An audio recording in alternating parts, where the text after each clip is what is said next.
Is your SMSF properly set up to receive employer contributions through SuperStream? In this video, we explain the ESA requirements every trustee must understand to stay compliant and avoid costly delays. Let's dive in. Welcome to The Explainer. Today we're diving into a really critical piece of self-managed super fund compliance that, honestly, a lot of trustees overlook. It's one of those small details that can have some pretty huge consequences. So let's just get right to it with a question. Is your retirement fund missing its digital mailbox? Now, if you're not 100% sure what the answer is, you are definitely going to want to stick around. We're not talking about some minor paperwork issue here. This is an essential piece of the puzzle that can literally stop your contributions dead in their tracks and put your whole investment strategy on pause. Okay, so let's start by pulling back the curtain on what this requirement actually is. We're talking about something called an electronic service address, or ESA for short, and, well, why it's completely non-negotiable for your fund. The easiest way to think about it is this. It's your fund's secure digital P.O. box. It's required by the Australian Taxation Office, and it is the only way your fund can receive the electronic data, the messages, that have to come along with contributions and rollovers in today's super system. Now, let's get into what actually happens when this simple thing is missing. Because the fallout, it's much more than a paperwork headache. It has a very real and very frustrating financial impact. And this isn't a hypothetical.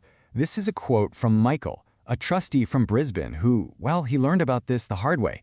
I mean, can you imagine your retirement savings just stuck in limbo, uninvestable, for 2 whole months, all because of this one missing detail?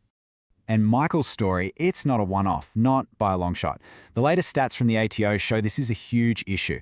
We're talking about 1 in every 8 SMSFs hitting these exact same delays with contributions or rollovers. So here's the bottom line. Without an active ESA, your fund is basically cut off from the rest of the super system. Your employer literally can't send you money because they have to use the SuperStream system. Other funds can't roll money over to you. Your fund gets left in isolation, and that directly messes with your cash flow and your ability to invest when you want to. All right, so let's zoom in a bit and break down exactly what this digital mailbox is doing. Once you get how it functions, the whole thing will make perfect sense. The SuperStream system is actually pretty clever. It uses a 2-part process. The actual money, right, the dollars and cents from your employer, that gets sent to your fund's bank account. But, and this is the key part, at the exact same time, all the information about that payment, who it's for, the pay period, all that stuff, is sent as a separate electronic message to your fund's ESA. The two have to arrive and match up. And that's why the ESA is so incredibly important. It is literally the key that unlocks all of these fundamental functions. If there's no ESA, that data message has nowhere to go, the system can't match the payment to the data, and the whole transaction just fails. Okay, now for the good news. If you're sitting there thinking, uh-oh, I think my fund is missing its digital mailbox, don't panic. Setting one up is actually a surprisingly simple process. Let's walk through it right now. So there are just 4 essential steps. First, you choose an approved provider. Then you register with them, and they give you your unique ESA. Step 3, and this is a big one people miss, you have to log in and update your fund's details with the ATO. Finally, you just give that new ESA to your employer. That's it. And hey, don't just take my word for it. Look at this from James, a trustee in Sydney. He found the whole thing really straightforward. For him, the process was done and dusted in less than a week, and his contributions started flowing right in. Of course, getting your ESA is step 1, but you can't just set it and forget it. So let's quickly look at a couple of simple checks you can do to avoid any problems down the line and just keep your fund running smoothly. Now, this is really interesting. Check out this data from the ATO. It basically shows that trustees who just, check in on their ESA every now and then are a whopping 73% less likely to have long-running problems.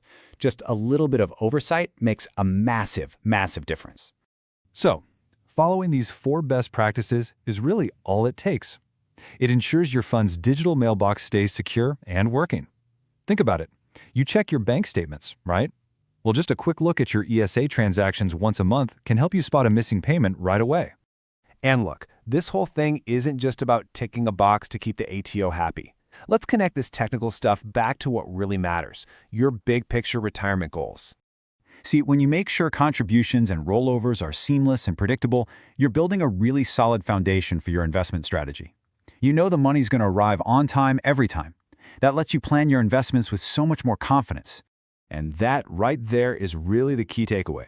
An ESA isn't just some random rule. It's the critical infrastructure for a modern, efficient fund. Getting this one detail right empowers you to manage your SMSF way more effectively. So we'll leave you with this final thought. A missing digital mailbox might seem like a tiny crack in the foundation, but it's the kind of crack that can really destabilize the whole structure. So the real question is your fund's foundation truly ready to support your goals?